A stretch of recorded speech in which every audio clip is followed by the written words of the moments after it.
Praise the lord. ఈరోజు దేవుని వాక్యం యెహోషువ గ్రంథము 1వ అధ్యాయం 6వ వచనం. నిన్ను విడువను, నిన్ను ఎడబాయను, నిబ్బరము కలిగి ధైర్యముగా నుండుము.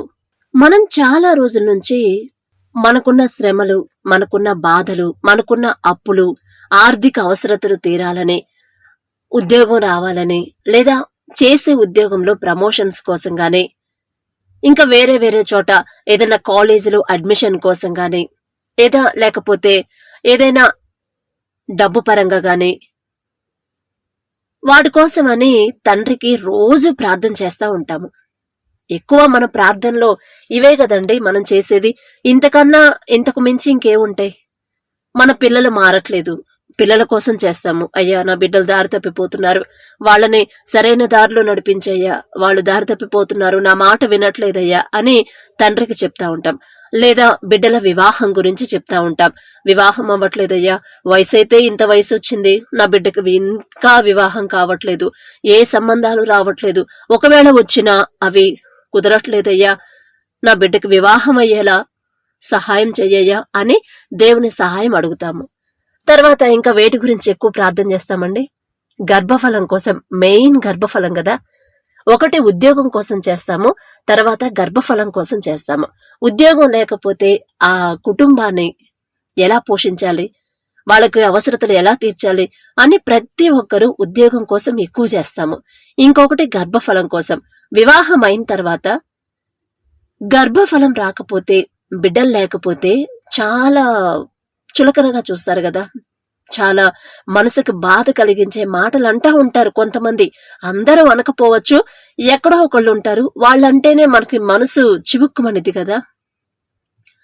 అయితే వాటన్నిటి కోసం మనం డైలీ ప్రార్థన చేస్తూ ఉంటాం. ఉదయం చేస్తాము, నైట్ చేస్తాము, ఎప్పుడు వీలైతే అప్పుడు కూడా చేస్తానే ఉంటాం. అయినా సరే మనకి జవాబు రాదు. ఒక్కోసారి ఎన్ని చాలా రోజుల నుంచి మనం ప్రార్థన చేస్తున్నా కూడా జవాబు రాదు. అప్పుడు మనం ఏమనుకుంటాం? దేవుడు నా ప్రార్థన వినట్లా, అసలు వినట్లేదు, తండ్రి నన్ను వదిలేశాడు, నా ప్రార్థనకి జవాబే ఇవ్వట్లేదు, నేను ఎప్పటి నుంచో ఎంతో కాలం నుంచి ప్రార్థిస్తున్నాను, అయినా సరే నా ప్రార్థనకి జవాబు రాలేదు, ఇక లాభం లేదు, ఆయన నన్ను ప్రేమించట్లేదేమో. నిజమే, దేవుడు నన్ను ప్రేమిస్తే ఇన్ని రోజుల నుంచి నేను ప్రార్థన చేస్తుంటే జవాబు ఎందుకు రాదు? ఈ సమస్యలన్నీ ఎందుకు తీరట్లేదు? ఈ శ్రమలన్నీ ఎందుకు పోవట్లేదు? నా ఆర్థిక సమస్యలు ఎందుకు తీరట్లేదు? అప్పులు ఎందుకు తీరట్లేదు? నేను ఎన్ని రోజుల నుంచి చేస్తున్నాను అంటే దేవునికి నా మీద ప్రేమ లేదేమో అని దేవుని మీదున్న నమ్మకాన్ని మనం కోల్పోతాం కదండి. అట్లాగే నేను అపజయం ఉంది, నేను చేసే ప్రయత్నాలన్నీ కూడా వ్యర్థమైపోతున్నాయి, ఒక్కటే సఫలం కావట్లా, ఒక్కటే సక్సెస్ కావట్లేదు. ఉద్యోగంలో నాకు సక్సెస్ లేదు, ఉద్యోగంలో ప్రమోషన్ లేదు, ఎన్ని సంవత్సరాల నుంచి చేసినా కూడా అదే సీటు, అదే పొజిషన్, అదే పోస్టు. అట్లా మన భవిష్యత్తులో కూడా ప్రతిదీ కూడా మనకి తప్పుగానే జరుగుతుంది. నేను కోరుకున్నట్టు జరగట్లేదు, నేనేదైతే తండ్రికి ప్రార్థిస్తున్నానో, ఏ సమస్యల గురించి అయితే నేను అడుగుతున్నానో ఆ సమస్యలకి వాటికి జవాబు రావట్లేదు అంటే దానికి కారణం ఏంటంటే నా మీద దేవునికి ప్రేమ లేదు, నన్ను ప్రేమించట్లేదు అని ఇక దేవుని మీదున్న నమ్మకాన్ని, మన మీద మనకున్న నమ్మకాన్ని కూడా కోల్పోతాం కదా ఒకానొక టైంలో. పోనీ దేవుడు ఎటు కూడా నన్ను పట్టించుకోవట్లేదు, ఈ మనుషులన్నా ఎవరొకళ్ళు వచ్చి నాకు హెల్ప్ చేస్తే బాగుండు, ఎవరన్నా వచ్చి మా చుట్టాలో మా స్నేహితులో ఈ టైంలో నాకు అవసరమైన టైంలో ఎవరన్నా వచ్చి నాకు హెల్ప్ చేస్తే బాగుండు అని అనుకుంటాం. వాళ్ళు కూడా హెల్ప్ చేయట్లేదు. అప్పుడు మన ఫీలింగ్ ఎలా ఉండిద్ది? నాకెవ్వరూ సహాయం చేయట్లేదు, ఎవ్వరూ అర్థం చేసుకోవట్లేదు నా బాధ అని వాళ్ళ మీదున్న నమ్మకాన్ని కూడా పోగొట్టుకుంటాం. అయితే ఇదంతా మనం ఒక్కసారి గమనించినట్టయితే మనలో ఉన్న అధైర్యమే కదండి, మనలో ఉన్న ధైర్యం పోయి అధైర్యం అనేది మనకొచ్చిద్ది.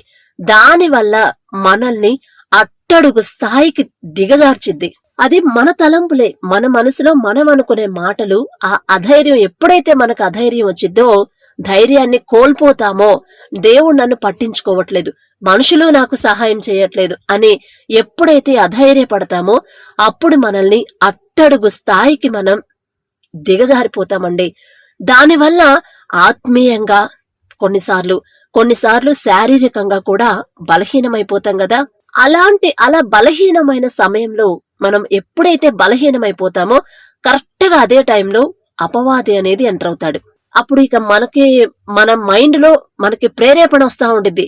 ఇంకా నీకెవ్వరు సహాయం చేయరు, నువ్వు ఆధారపడుతున్నావా, ఎవరో వచ్చి నీకు హెల్ప్ చేస్తారనుకుంటున్నావా, నీ దేవుడికి నువ్వు ప్రార్థన చేస్తున్నావు, ఎన్ని రోజుల నుంచి చేస్తున్నావు, జవాబులు వచ్చాయా, నీకున్న అప్పులు తీరిపోయాయా, నీ బిడ్డకు గర్భఫలం వచ్చిందా, నీ శ్రమలన్నీ తీసేశాడా, లేదు, నువ్వు ఇంక అందరికి భారమే, నువ్వు అసలు ఈ భూమి మీద ఉండడం వేస్ట్, అసలు ఇంకా నిన్నంటూ ప్రేమించే వాళ్ళు ఇక్కడ ఎవరు లేరు, నీకు ధైర్యం చెప్పేవాళ్ళు ఎవరు లేరు, నీకు సహాయం చేసేవాళ్ళు ఎవరు లేరు, కాబట్టి ఒకసారి నువ్వు ఆలోచించుకో, మరి ఎందుకు బతికుంటున్నావో నాకైతే తెలియట్లేదు, ఒకసారి ఆలోచించుకో అని అపవాది కరెక్ట్ గా మనం ఎప్పుడైతే అధైర్యంగా ఉంటామో, ఎప్పుడైతే ఆత్మీయంగా బలహీనమైపోతామో, శారీరకంగా ఎప్పుడైతే బలహీనమైపోతామో కరెక్ట్ గా ఆ టైంలోనే మనల్ని ఇంకా అధైర్యపరుస్తాడు అపవాది. అయితే దేవుని వాక్యం అనేది ఒక మాట చెప్తుంది, ప్రభువు మన కొరకు అపజయమును కాదుగాని ఒక మహత్తరమైన విజయమును ఉద్దేశించి ఉన్నారు. నేను మిమ్మును గూర్చి ఉద్దేశించిన సంగతులను నేనెరుగుదును అని తండ్రి మాట్లాడుతున్నాడు ఇర్మియా గ్రంథంలో. ఎంత చక్కగా మాట్లాడుతున్నాడు కదా. ఈ మాటలు మన జీవితాల్లో అసలు ఎంత చక్క ధైర్యాన్ని ఇస్తాయో కదా. ఇక ఎవరిస్తారండి అంత చక్కటి ధైర్యాన్ని? నీ కొరకు అపజయమును కాదు, నువ్వు ఓడిపోవాలనేది నా ఉద్దేశం కాదు నా బిడ్డ, నువ్వు ఓడిపోవాలని నా ఉద్దేశం కాదు, కాని ఒక మహత్తరమైన విజయమును ఉద్దేశించి ఉన్నాను. నీ కోసం ఒక మంచి విజయం, ఒక సక్సెస్ అనేది నేను ఏర్పాటు చేసి పెట్టున్నాను. నేను మిమ్మును గూర్చి ఉద్దేశించిన సంగతులను నేనెరుగుదును.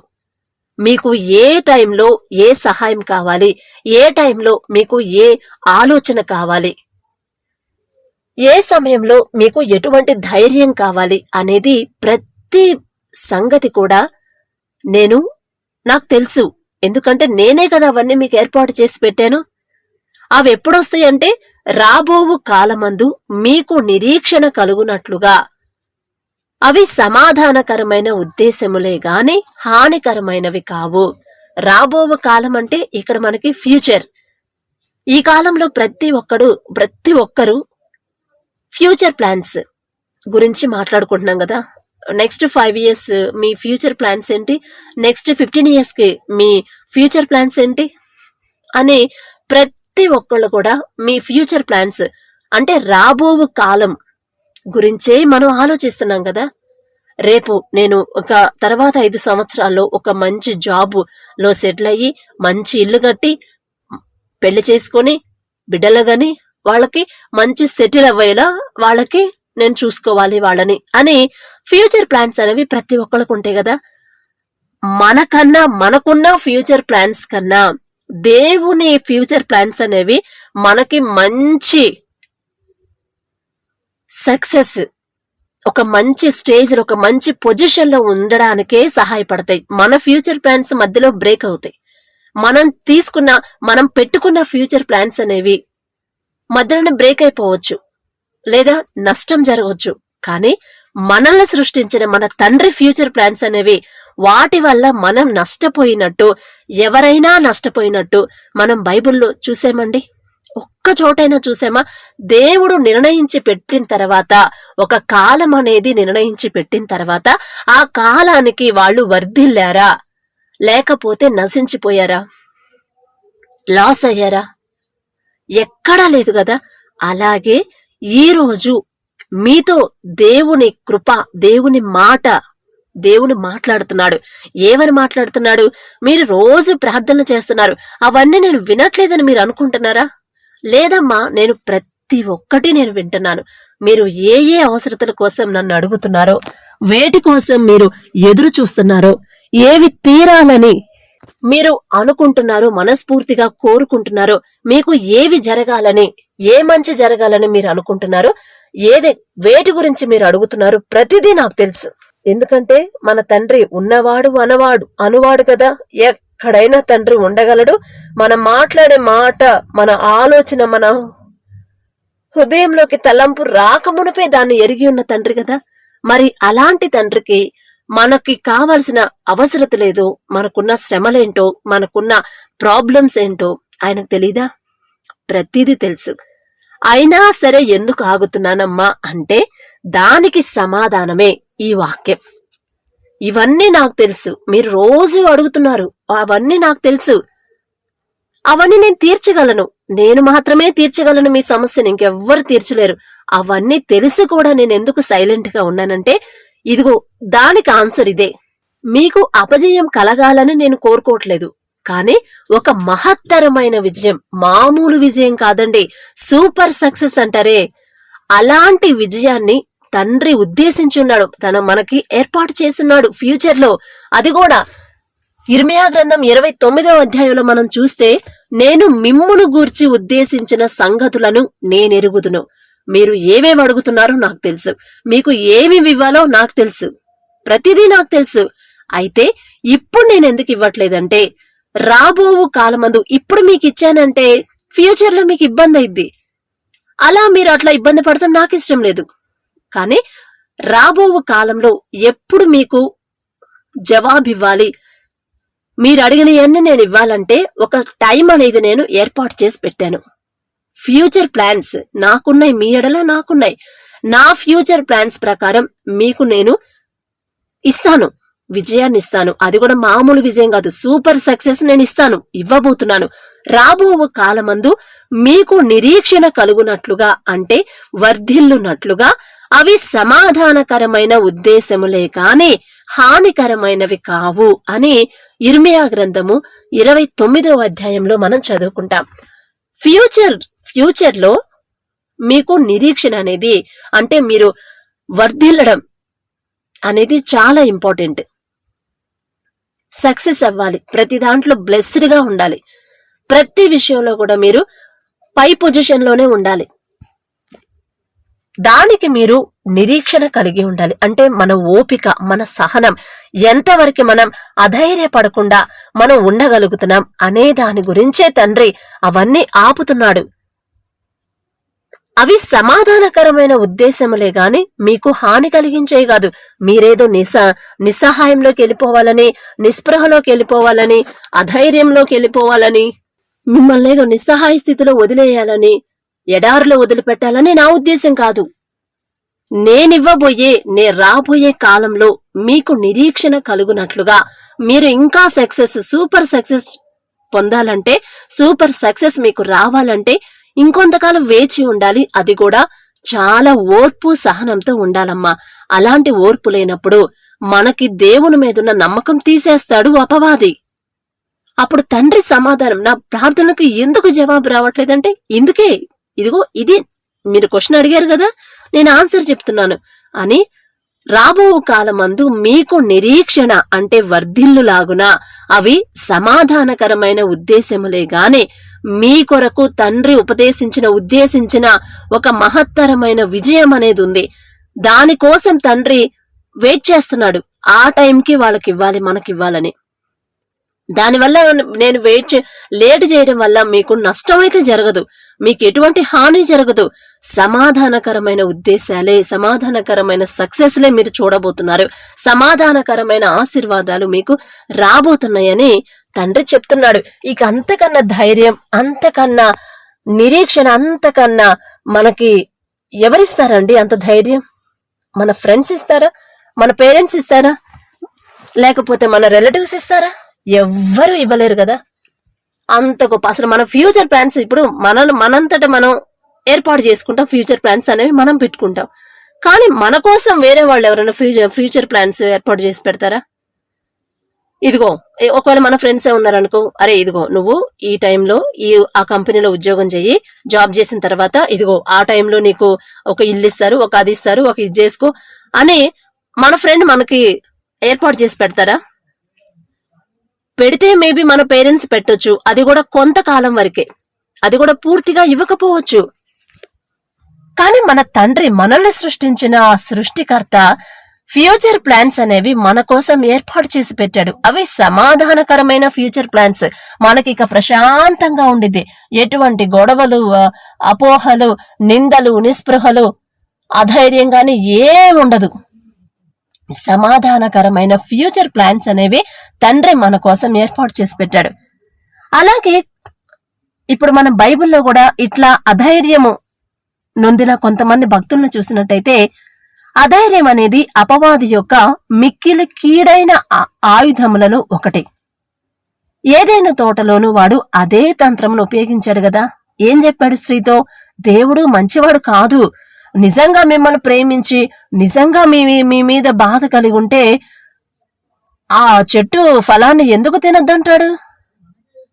మీ మీద ప్రేమ లేదు, అందుకే మీతో ఇట్లా మాట్లాడుతున్నాడు. అది తినొద్దని చెప్పాడు, మీ గురించి ఆలోచించట్లేదు. ఏదో చేశాడు, అట్లా పెట్టాడు, కానీ మీ గురించి ఎందుకు ఆలోచిస్తాడు? ఎందుకంటే దేవుడు మంచివాడు కాదు అని చెప్పి వాళ్ళని అధైర్యపరిచాడు కదా. ఎప్పుడైతే అపవాది ఈ మాట చెప్పాడో స్త్రీతో, అప్పుడు స్టార్ట్ అయిందండి అధైర్యం అనేది. అప్పుడు అపవాదికి ఒక వే దొరికింది కదా, ఒక దారి దొరికింది లోపలికి రావడానికి. అలాగే అహితోపెలు అను ఒక పేరు గల ఒక వ్యక్తి అధైర్యం కలిగి ఉరిపెట్టుకుని చనిపోవట గురించి కూడా బైబిల్లో మనం చదివాం కదా. అహితోపెలు అనే వ్యక్తి అధైర్యంతో ఉరిపెట్టుకుని చనిపోయాడు. దేవుని కొరకు అగ్నివలే మండుచు ప్రకాశించుచుండిన ఏలియా ఎంత గొప్ప భక్తుడండి. ఏలియా మన వంటి స్వభావం గల మనుషుడే, కాని ఆసక్తితో ప్రార్థన చేసినప్పుడు 3.5 సంవత్సరాలు మీరు ప్రార్థన చేసినా నేను ప్రార్థన చేసినా దేవుడు మనకొచ్చేదాన్ని వర్షాలని ఆపగలడా? అంటే మనం మనుషులమే, ఏలియా గారు కూడా మనిషే, కానీ ఆసక్తితో ప్రార్థన చేశాడు కాబట్టి 3.5 సంవత్సరాలు వర్షాన్ని ఆపేశాడు తండ్రి. అలాంటి ఏలియా కూడా ఒక సందర్భంలో ఒకానొక టైంలో అధైర్యపడిపోయాడు. ఎందుకంటే యెజబెలు ఆయన చంపడానికి వస్తుందని తెలిసిద్ది కదా. అప్పుడు అక్కడి నుంచి పారిపోయి, దేవుని సముఖము నుండి పారిపోయి, ఇంత మటుకు చాలును, నా ప్రాణము తీసుకో అయ్యా అని ప్రార్థన చేశాడు. ఇక చాలయ్యా, ఇక నేను ఇంతవరకు ఉన్నాను, ఇంతవరకు బ్రతికించావు నన్ను, ఇంతవరకు పోషించావు నన్ను, చాలు, ఇక నన్ను చంపేసాయి, నా ప్రాణం తీసుకో అని అంత గొప్ప భక్తుడు ఏలియా ప్రవక్త, అంత గొప్ప ప్రవక్తే దేవుని సముఖం నుండి పారిపోయి నా ప్రాణం తీసుకో అని ఆయనంతట ఆయనే ప్రార్థన చేసే అధైర్యం వచ్చింది. అలాగే యోనా గారి గురించి చూసినట్టయితే, అలాగే యోనా కూడా అలాగే ప్రార్థన చేశాడు కదా. ఈ ఎండకు తట్టుకునే కన్నా నా ప్రాణం పోవడం బెటర్ కదా అనుకున్నాడు. ఇవన్నీ మనకి ఎగ్జాంపుల్స్. అంత పెద్ద ప్రవక్తలు కూడా ఒకానొక టైంలో అధైర్యపడిపోయి మరణాన్ని ఆహ్వానించారు. నేను మరణమైపోతే బావుండు అనుకున్నారు. కానీ దేవుని ఉద్దేశం ఏంది? ఒకవేళ మనం కూడా అటువంటి ప్రార్థన చేసి ఉండొచ్చు. మేబీ మీరు చేసి ఉండొచ్చు, నేను చేసి ఉండొచ్చు. ఎవరైనా ఈ మాటలు వింటున్న వాళ్ళు ఇలాంటి ప్రార్థన చేస్తున్నారేమో, అందుకనే తండ్రి ఈ వాక్యం ద్వారా మీతో మాట్లాడుతున్నాడు. ఇలా ప్రార్థన చేస్తున్నారా? అస్సలు చేయొద్దు. ఎందుకంటే అది మిక్కిలి అపాయకరమైన ప్రార్థన. అలాంటి ప్రార్థన, నా ప్రాణం తీసుకో, నేను చచ్చిపోవాలి, నాకు ఇంక బ్రతకాలని లేదు, నాకు ఈ భూమి మీద ఇంక నాకు హెల్ప్ చేసేవాళ్ళు లేరు, దేవుడే నా చెయ్యి వదిలేసినప్పుడు మనుషులెందుకు నాకు హెల్ప్ చేస్తారు? మనుషులెందుకు నాకు సహాయం చేస్తారు? ఇంకా ఈ సమస్యలన్నిటికీ నాకు పరిష్కారం ఎవరు చూపిస్తారు? ఇవన్నీ, ఈ బాధలన్నీ పడే కన్నా అయ్యా నా ప్రాణం తీసుకయ్యా, నేను చచ్చిపోవాలయ్యా, అసలు ఈ భూమి మీద లేకుండా ఉంటే ఏ బాధ ఉండదు కదా అని ఎవరు ప్రార్థన చేస్తారో తెలుసా? సామెతల గ్రంథం 8వ అధ్యాయం 36వ వచనంలో చూస్తాం. ఎవరు అలాంటి ప్రార్థన చేస్తారంటే, నాయందు అసహ్యపడు వారందరూ మరణమును స్నేహించుదురు. నాయందు అంటే దేవుని యందు అసహ్యపడే వాళ్లే మరణం కోసం ప్రార్థన చేస్తారంట. ఒక్కసారి ఆలోచించండి, మీ ప్రార్థన అలాగుందా? అపాయకరమైన ప్రార్థన మీరు చేస్తున్నారా? మరణం నాకు రావాలి, నేను మరణించాలి, నాకు ఈ భూమి మీద నాకు వద్దు, నేను ఉండకూడదు, ఈ శ్రమలు, ఈ బాధలు ఇవన్నీ నేను తట్టుకోలేకపోతున్నాను, నా ప్రాణం తీసుకోయ్యా, ఇక నాకొద్దు, నా ప్రాణం తీసుకో అని ఎవరు ఇలాంటి అపాయకరమైన ప్రార్థన ఎవరు చేస్తారని చెప్తున్నాడు తండ్రి? దేవునిని ఎవరైతే అసహ్యించుకుంటారో, చి దేవుడు నాకొద్దు, చిచి అనుకుంటారో వాళ్ళు మరణమును స్నేహించుదురు. వాళ్ళకే ఆ నోరు నుంచి ప్రార్థన వచ్చిద్దంట, చావు ప్రార్థన. కాబట్టి దేవునిని అసహించుకుంటేనే ఆ ప్రార్థన వచ్చింది. ఈ మాటలు వింటున్న మీరు ఒకవేళ దేవుణ్ణి అసహించుకుంటున్నారేమో. మనం గనక మరణాన్ని ప్రేమిస్తున్నామంటే ఖచ్చితంగా దేవుణ్ణి ద్వేషిస్తున్నామనే అర్థం. ఇక అది ఎవరో మనకి చెప్పనక్కర్లా. మనం మామూలుగా నాకు యేసయ్య అంటే చాలా ఇష్టం, అసలు యేసయ్య లేకపోతే నా బ్రతికే లేదు, నా లైఫే లేదు అనుకుంటాం ఒక పక్క. ఇంకో పక్క నాకు ఈ జన్మ ఎందుకు, అసలు నేనెందుకు బ్రతకాలి, ఈ పరిస్థితులు ఇన్ని శ్రమలు నాకే ఎందుకు వస్తున్నాయి, పోనీ వచ్చాయి, వాటికి సొల్యూషన్ దేవుడే చూపించాలి కదా, దేవుడు నా చెయ్యి వదిలిపెట్టేశాడు, మనుషులు నాకు హెల్ప్ చేయట్లేదు, నా స్నేహితులైనా నా బంధువులైనా ఎవ్వరూ నాకు అక్కడికి ఎవ్వరూ రావట్లేదు అని ఎప్పుడైతే మరణాన్ని కోరుకుంటామో, ఎవరైతే మరణమును ప్రేమించి, మనం మామూలుగా పైకైతే దేవుని ప్రేమిస్తున్నామని చెప్పుకుంటాం, కానీ మరణాన్ని కూడా ప్రేమిస్తే, దేవునికి ప్రార్థన చేస్తే, ప్రభువా నా ప్రాణం తీసుకయ్యా, ఇంకా నాకు వద్దు, ఈ బాధలు నేను తట్టుకోలేను, ఈ అప్పులు ఈ శ్రమలు నేను తట్టుకోలేను, నాకు సహాయం చేసే వాళ్ళు ఎవరు లేరు, నా ప్రాణం తీసుకయ్యా, నేను భరించలేకపోతున్నానని ఎప్పుడైతే ప్రార్థన చేస్తున్నామో అప్పుడు మనకి మైండ్ లేనట్టే, స్మృతి తప్పిన స్థితిలో అమాయకంగా నీవు యేసును ద్వేషించుచున్నావని అర్థం. మన తండ్రిని ద్వేషిస్తేనే ఆ ప్రార్థన వచ్చిద్దంట. అప్పుడు నిరీక్షణ కోల్పోతావు, ధైర్యాన్ని కోల్పోతావు. ఎన్నో రోజుల నుంచి మీరు ప్రార్థన చేస్తా ఉండుండొచ్చు, కానీ ఒక మంచి మహత్తరమైన విజయాన్ని మన కొరకు, ఫ్యూచర్ కొరకు తండ్రి ఏర్పాటు, ఫ్యూచర్ ప్రణాళిక, భవిష్యత్తు ప్రణాళికలో మన తండ్రి ఏర్పాటు చేసి పెట్టాడు. అందుకనే ఇప్పుడు మీకు ప్రార్థనకి జవాబు రావట్లేదు, కానీ వస్తుంది త్వరలో. మీరు చేసే ప్రార్థనకి జవాబు రాబోతుంది. దానికోసం మనం ఇంకా నిరీక్షణ గలవారై, ఇంకా దేవునిలో బలపడేలా, బలహీనపడేలా కాదు, బలపడేలా ఉండాలని, దేవునికి ఇంకా దగ్గర అవ్వాలని, మీరు ఇక ఫ్యూచర్ లో అలాంటి ప్రాబ్లమ్స్ అనేవి మీకు మళ్ళీ రిపీట్ కాకుండా ఉండాలని, మీరు మళ్ళీ బాధపడకూడదనే తండ్రి ఒక మంచి భవిష్యత్తుని మన కొరకు, మీ కొరకు ఏర్పాటు చేసి పెట్టాడు.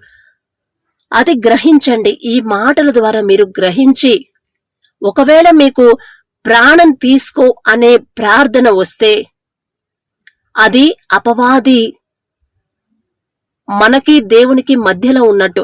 ఎప్పుడైతే హవ్వ దగ్గరికి అపవాది వచ్చాడో, అధైర్యపరిచాడో, అప్పుడు దేవునికి మనిషికి మధ్య అపవాది ఎంటర్ అయ్యాడు. అలాగే మన ప్రార్థన అలా వస్తుందంటే అది ఖచ్చితంగా అపవాది నుంచి వచ్చిందే. దేవుణ్ణి అసహించుకుంటేనే మనకు అలాంటి ప్రార్థన వచ్చిందంట. బైబిల్లోనే కదా చెప్పింది, ఎవరైతే నా యందు అసహ్యపడు వారందరూ మరణాన్ని స్నేహిస్తారు. మరణం అంటే అపవాదే కదా. కాబట్టి శ్రమలు మనల్ని నశింపజేయడానికి కాదు, గాని మనకి ఆత్మీయమైన పదోన్నతినిచ్చుటకే. పదోన్నతి అంటే ప్రమోషన్స్, ఆత్మీయమైన ప్రమోషన్స్ ఇవ్వడానికే ఈ శ్రమలనేవి మనకొస్తున్నాయి. కనుక శోధనలను సవ్యమైన ఆత్మతో తీసుకోవాలి. శోధనలోనే పరిశుద్ధులు రూపింపబడ్డారు. కాబట్టి ఒక్కసారి ఆలోచించుకుందాం. ఈ ఇబ్బందులు లేక సమస్యలనేవి మమ్మల్ని ఇబ్బంది పెట్టడానికి కాదు, మనల్ని బలహీనపరచడానికి కాదు. మన మీద జాలిపడి అధైర్యం చెందడానికి, అధైర్యం అనేది మన మనసులోకి రావడానికి మనం చోటివ్వకూడదు. ఒకవేళ చోటిస్తే దేవునికి, మనుషులకి కూడా మనం భారంగా అయినట్టు అనిపిస్తాం. మనం భారం కాదు, మన తండ్రికి ఎవ్వరూ భారం కాదండి. భారమే అనుకుంటే ఎందుకు మనకి జన్మనిస్తాడు? భారమే అనుకుంటే ఎందుకు మనని ఇంతవరకు పెంచి పోషిస్తాడు? భారమే అనుకుంటే మనకు కావాల్సిన అవసరతలన్నీ ఎందుకు తీరుస్తాడు? కాబట్టి ఒకవేళ నిరాశ నిస్పృహలో ఉన్న వాళ్ళు, ధైర్యాన్ని కోల్పోయే పరిస్థితిలో, ఆ సిచ్యుయేషన్ లో ఎవరున్నారో నాకైతే తెలీదు, తండ్రికి తెలుసు. కాబట్టి ఈ మాటలు మీకోసమే. మీ ప్రార్థనకి జవాబు రాలేదంటే మీ చేయి వదిలిపెట్టాడని కాదు, మీరు ఇక అధైర్యపడిపోయి దేవుణ్ణి ద్వేషించాలని కాదు. ఒక భవిష్యత్తు, ఒక ఆత్మీయమైన, ఒక మంచి సూపర్ సక్సెస్ అనేది మన జీవితాల్లోకి రాబోతుంది.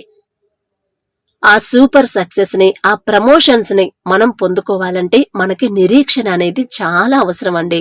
అసలు ప్రార్థన మన నోటి నుంచి, ప్రార్థన చేసే నోటి నుంచి నేను చచ్చిపోవాలి, నాకు ప్రాణం వద్దు, నాకు ఈ జన్మ వద్దు, నాకు ఈ కుటుంబం వద్దు, నాకు ఈ బ్రతికే వద్దు అనే మాటలు ఎప్పుడొస్తాయి? దేవుణ్ణి అసహించుకుంటున్నప్పుడే. అయ్యో లేదు సిస్టర్, నేను అసలు అమ్మో దేవుణ్ణి అసహించుకుంటే ఇంకా మనం బ్రతికినట్టేనా? ఏం బ్రతికినట్టు కాదు. ఇక మన నోటి నుంచి ఎప్పుడైతే నేను చావాలి, నేను బ్రతకూడదు అనే మాట వస్తుందంటే ఇక దేవుణ్ణి అసహ్యపడినట్టే దేవుని ఎడల. కాబట్టి అలాంటి మాటలు, అలాంటి ప్రార్థన మన నోటికి రానివ్వద్దు. అది దేవునికి ఇష్టమైన ప్రార్థన కాదు. మన ప్రార్థనకి జవాబు తప్పకుండా ఇస్తాడు. అది కూడా మంచి ఫ్యూచర్ ప్లాన్స్ తో తండ్రి మన యొద్దకు రాబోతున్నాడు. కాబట్టి అందరూ నిరీక్షణ, ఓర్పు, సహనం, పేషెన్స్ కలిగి ఎదురు చూద్దాం. ఆ పేషెన్స్ మనంతట మన వల్ల రాదు, మనకి రాదు కదా, మన తండ్రి సహాయం వల్ల, ఆయన నుండే మనకు వచ్చింది. కాబట్టి తండ్రి దేవుని సహాయాన్ని మనం అడుగుదాం. దయచేసి అందరు కళ్ళు మూసుకోండి. కృపగల దేవా మీకు స్తోత్రం, రాజాది రాజా మీకు స్తోత్రం, దేవాతి దేవా మీకు స్తోత్రం నా తండ్రి. మరి వాక్యం ద్వారా నా ప్రభా ఎవరెవరు ఏ అవసరతల గురించి, ఎవరెవరు ఎటువంటి సమస్యల గురించి, ఎటువంటి ఇబ్బందుల గురించి మీకు మొరపెడుతున్నారు, మీకు చెప్పుకుంటున్నారు, మీకు ప్రార్థన చేస్తున్నారు, నాకైతే తెలియదయ్యా. కానీ మీకు సమస్తము మీరు ఎరిగి ఉన్నారు. మీ అవసరతలు, మీ అక్కరలన్నీ నాకు తెలిసే ఉన్నవి అని మీరు చెప్తున్నారు ప్రభా. మీరు వింటున్నారు, కానీ మాకు జవాబు రావట్లేదని మేము అధైర్యపడిపోతున్నాం. ఇంకా మమ్మల్ని మీరు వదిలేశారని మేము అధైర్యపడిపోతున్నాం. ఇక మాకు ఎవరు సహాయం చేసేవాళ్ళు లేరు అని మేము అధైర్యపడిపోతున్నాం ప్రభా. మేము తండ్రి మాకున్న నిరీక్షణ కోల్పోతున్నాం ప్రభా. ఆ సమయంలోనే నా తండ్రి మేము మరణించాలి, ఇంకా నేను బ్రతికుండకూడదు అనే తలంపు అపవాది ద్వారా మాకు వస్తుంది తండ్రి. అటువంటి పరిస్థితి, అటువంటి ప్రార్థన మా నోటి వెంట రానివ్వద్దు నా తండ్రి. మమ్మల్ని ఎవరు విడిచిపెట్టినా విడిచిపెట్టకపోయినా ఎప్పుడు మా చెయ్యి విడువని మీరున్నారు తండ్రి మాతో. అలాంటప్పుడు మేమెందుకు ఇలా ప్రార్థన చేయాలి? క్షమించండి ప్రభా. మాకు తెలియకుండా అధైర్యపడే ప్రార్థన వస్తే మిమ్మల్ని అసహించుకునే మనసు మాకు రానివ్వద్దు తండ్రి. అంతకన్నా బుద్ధి లేని పనే కదా నా తండ్రి అది. అటువంటి మనసు మాకొద్దు ప్రభా. మేము నిరీక్షణ కలిగి ఉండండి. ఫ్యూచర్ ప్లాన్స్, మంచి ఫ్యూచర్ ప్లాన్స్ తో నేను రాబోతున్నానని మీరు మాతో మాట్లాడారు. అలాంటి ఫ్యూచర్ ప్లాన్స్ కోసం మేము ఇంకా ఓర్పు, సహనంతో నా తండ్రి విశ్వాసముతో ఎదురు చూసేలా మీరు మాకు సహాయం చేస్తేనే మేము చేయగలం, ఎదురు చూడగలం ప్రభా. మిమ్మల్ని అడిగే అర్హత లేదు తండ్రి. ఎవరైతే అలా నిరాశ, నిస్పృహల్లో ఉన్నారో వారందరితో ఒక్కసారి మాట్లాడి ధైర్యం చెప్పినందుకు మీకే స్తోత్రాలు చెల్లించుకుంటూ ప్రభా, మీ నుంచి వచ్చే ధైర్యాన్ని ప్రభా ప్రతి ఒక్క బిడ్డ తీసుకొని ప్రభా ధైర్యంతో ముందుకు సాగేలా, నిరీక్షణతో ఉండేలా మీ కృప అనుగ్రహించమని యేసు నామములో అడుగుచున్నాము తండ్రి. ఆమేన్.